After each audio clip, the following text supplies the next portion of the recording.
Today, we're going to talk about flattening a curve, but probably not the one you're thinking of. We're talking about the one that controls your energy, your focus, and even your mood every single day.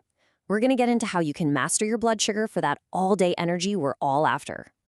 You know exactly what I'm talking about, right?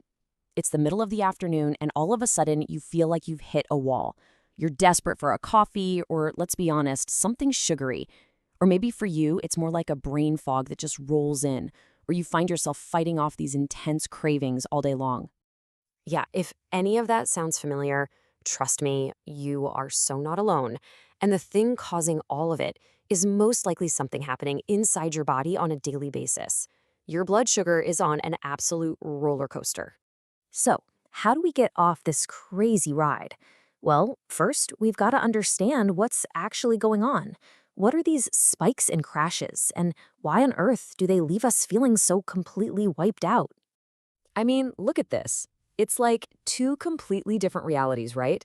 On one side, when your blood sugar is stable, you've got steady energy, you can focus, you feel pretty good. But on the other side, on that roller coaster, well, that's where you get the fatigue, the brain fog, the irritability, and those cravings that just won't quit. So a glucose spike is pretty much exactly what it sounds like. When you eat something with a lot of sugar or refined carbs, like a pastry or a slice of white bread, your blood sugar shoots way up. Then your body goes into overdrive, releasing a ton of insulin to deal with all that sugar. But it often overcorrects, causing your blood sugar to just plummet. And that's the crash. Think of it like this. That rush of sugar is like pushing a ball up a really steep hill. You get a quick burst of energy, but then you watch that ball come rolling right back down, even faster than it went up, and it leaves you more tired than you were to begin with.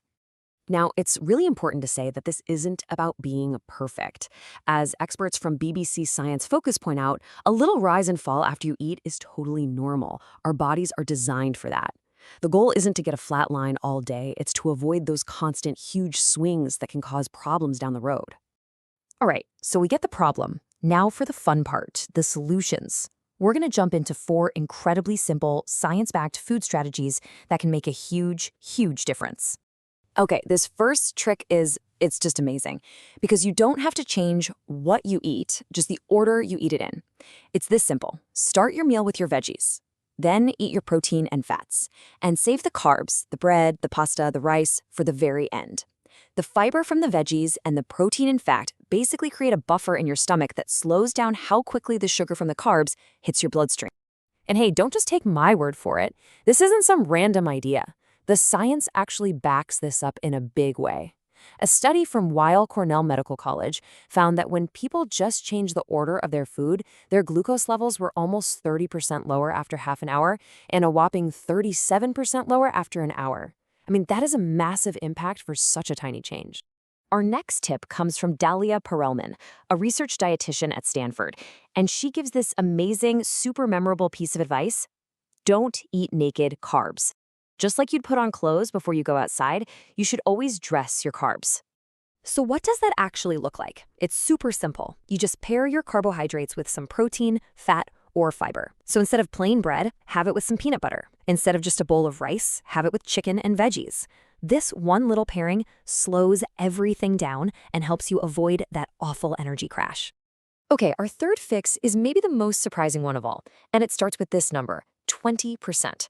What could you possibly add to a meal that would lower your blood sugar spike by an average of 20%? The answer?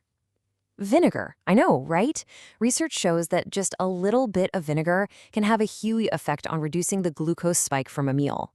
You can get it from your salad dressing, or you can even just mix a tablespoon of apple cider vinegar in a glass of water before you eat. And get this, as a bonus, it also helps you feel fuller for longer. And now for a really cool food prep hack that feels like a little bit of kitchen magic.